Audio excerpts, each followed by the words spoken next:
Emotionally unavailable ആയിട്ടുള്ള ആൾക്കാരുടെ പിന്നാലെ ചേസ് ചെയ്ത് പോവുകയും അറ്റ് ദ സെയിം ടൈംസ് നമ്മളോട് താല്പര്യം കാണിക്കുന്ന ആൾക്കാരോട് ഒരു ഇൻട്രസ്റ്റ് തോന്നാതിരിക്കുകയും ചെയ്യുന്നത് എന്തുകൊണ്ടായിരിക്കാം? ഇതിൻ്റെ പല ഫാക്ടേഴ്സിൽ ഒരു പ്രോമിനൻറ്റ് ഫാക്ടറാണ് അറ്റാച്ച്മെൻറ്റ് സ്റ്റൈൽസ് എന്നുള്ളത്.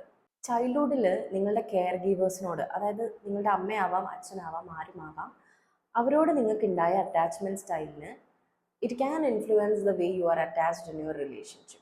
4 അറ്റാച്ച്മെൻറ്റ് സ്റ്റൈലുകളിലെ പ്രധാനമായും ഈ 3 ഈ ഒരു ബിഹേവിയറിലേക്ക് കോൺട്രിബ്യൂട്ട് ചെയ്യാനുള്ള ചാൻസസ് ഉണ്ട്. ചിലപ്പോൾ അവൈലബിൾ ആവാം, ചിലപ്പോൾ അവൈലബിൾ ആവാത്ത ഇൻകൺസിസ്റ്റൻ്റ് ആയിട്ടുള്ള കെയർ ഗീവേഴ്സിൻ്റെ അടുത്ത് വളർന്ന കുട്ടികളിൽ ആങ്ഷ്യസ് ആയിട്ടുള്ള അറ്റാച്ച്മെൻറ്റ് സ്റ്റൈൽസ് കാണാറുണ്ട്. ഇങ്ങനെയുള്ളവർ അൺപ്രഡിക്റ്റബിലിറ്റിനെ ലവായിട്ട് അസോസിയേറ്റ് ചെയ്തിട്ടുണ്ടാവാം. ഒരു പാർട്ട്ണർ ഇമോഷണലി അവൈലബിൾ ആകുമ്പോൾ അവർക്ക് ആ ഒരു ആങ്സൈറ്റി ഫീൽ ചെയ്യുന്നുണ്ടാവില്ല. അവർ വളരെ ഫെമിലിയർ ആയിട്ടുള്ള ഈ ഒരു ആങ്സൈറ്റി ആൻഡ് ചേസിങ്ങിലാണ്.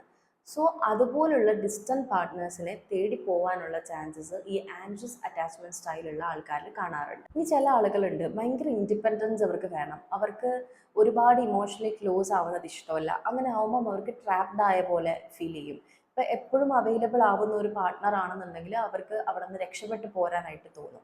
ഇത് മെയിൻലി കെയർ ഗീവേഴ്സ് പലപ്പോഴും ഇമോഷണലി കണക്റ്റ് ആവാത്ത കേസുകളിലാണ് ഇതുപോലത്തെ അവോയ്ഡൻ്റ് ആയിട്ടുള്ള അറ്റാച്ച്മെൻറ്റ് സ്റ്റൈൽസ് ഫോം ചെയ്യുന്നത്. ഇതിൻ്റെ എല്ലാത്തിൻ്റെയും ഒരു മിക്സ്ഡ് ആണ് ഡിസോർഗനൈസ്ഡ് അറ്റാച്ച്മെൻറ്റ് സ്റ്റൈൽസിൽ വരുന്നത്. ഇവിടെ കെയർ ഗീവേഴ്സ് ഒരു അൺപ്രഡിക്റ്റബിൾ വേയിലാവാം ബിഹേവ് ചെയ്തിട്ടുണ്ടാവുക. They were a source of comfort and fear. ഇവർക്ക് ഇൻറ്റൻസ് ആയിട്ടുള്ള ലവ് വേണം, പക്ഷെ ഒരുപാട് അടുക്കുമ്പോൾ അവർ പാനിക് ആവും.